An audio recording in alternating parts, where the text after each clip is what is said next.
আগামী ২৪ ঘন্টার পূর্বাভাসে যেটা বলা হয়েছে যে দেশের উপকূলীয় অঞ্চল সহ বিশেষ করে ময়মনসিংহ, সিলেট, ঢাকা, খুলনা, বরিশাল, চট্টগ্রাম এবং রাজশাহী অঞ্চলের অধিকাংশ জায়গায় হালকা থেকে মাঝারি ধরনের বৃষ্টিপাতের সম্ভাবনা আছে। সেই সাথে রংপুর বিভাগের অনেক জায়গায়, আর হচ্ছে যে ঢাকা, খুলনা, বরিশাল, চট্টগ্রাম বিভাগের কোথাও কোথাও ভারী থেকে অতি ভারী বর্ষণের সম্ভাবনা আছে। তবে বিগত ২৪ ঘন্টায় আমরা যেটা লক্ষ্য করছি, বিশেষ করে খুলনা এবং বরিশাল, সেই সাথে চট্টগ্রাম বিভাগে অতি ভারী বর্ষণ যেটা লক্ষ্য করেছি। বিশেষ করে দেখা গেছে যে ফেনীতে প্রায় ২৪ ঘন্টায় ৩৯৯ মিলিমিটার বৃষ্টিপাত রেকর্ড করা হয়েছে। সামনের দিকে হয়তো বা এই বৃষ্টিপাতের প্রবণতাটা অনেকটাই কমে আসবে এবং দেখা গেছে যে আজকের পর থেকে বৃষ্টিপাত অনেকটাই কমে আসবে। তবে সে রংপুর বিভাগে আপনার বৃষ্টিপাতের প্রবণতাটা আর একটু বৃদ্ধি পেতে পারে। ঢাকায় আমরা গত ২৪ ঘন্টায় ৭৭ মিলিমিটার বৃষ্টিপাত রেকর্ড করেছি।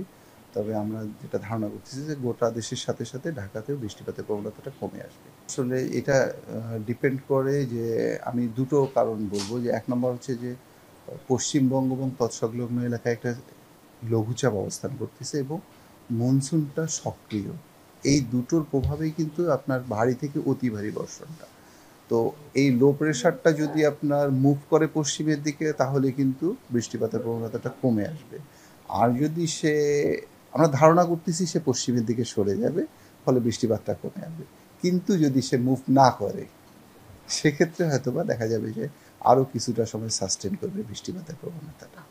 যেহেতু হচ্ছে যে মৌসুমি বায়ু সক্রিয়, সেই জন্য আপনার প্রেশার গ্রেডিয়েন্ট রয়ে গেছে নর্থ বেতে এবং এর জন্য রোলিং আছে। এবং আপনারা জানেন যে জুন, জুলাই, আগস্ট, বিশেষ করে জুলাই আগস্টে আপনার হাই টাইডের হাইটটা অনেক বেশি থাকে। ফলে দেখা যায় যে বিশেষ করে চট্টগ্রামের নিম্নাঞ্চলগুলো প্লাবিত হয়। তো এটার জন্য আমরা সমুদ্র বন্দরের জন্য ৩ নম্বর সিগন্যালটা অব্যাহত রাখছি। তবে আমরা খুব ক্লোজলি অবজার্ভ করতেছি, যেহেতু এই ৩ নম্বর সিগন্যালটা লম্বা সময় থেকে আছে। যত তাড়াতাড়ি সম্ভব পরিস্থিতি অনুকূলে হয়ে গেলে আমরা এই ৩ নম্বর সিগন্যালটা উইথড্র করি। হ্যাঁ, আপনি দেখেন যে আপনি যদি গত ৩-৪ দিনের ফোরকাস্টগুলো দেখে থাকেন, তার মধ্যে দেখবেন যে আমাদের কিন্তু হেভি রেইনফল ওয়ার্নিং ছিল এবং ওই অঞ্চলগুলোতে গত ২৪ ঘন্টা হয়তো বা অতি ভারীর মানে একেবারে চূড়ান্ত সীমায় চলে গেছে, কিন্তু কম বেশি কিন্তু বৃষ্টিপাত ছিল আপনার ১০০-১০০-র উপরে, ১০০ মিলিমিটারের উপর। ঠিক আছে? তো আসলে আমি আপনার যে দুটো কারণ বললাম, যে হচ্ছে যে লঘুচাপের অবস্থান এবং স্টক মনসুন, এই দুটোর প্রভাবে এই দুটোই হচ্ছে যে বঙ্গোপসাগর থেকে প্রচুর পরিমাণ ময়েশ্চার ক্যারি করছে এবং উপকূলীয় অঞ্চলে প্রচুর বৃষ্টিপাত ঘটাইছে।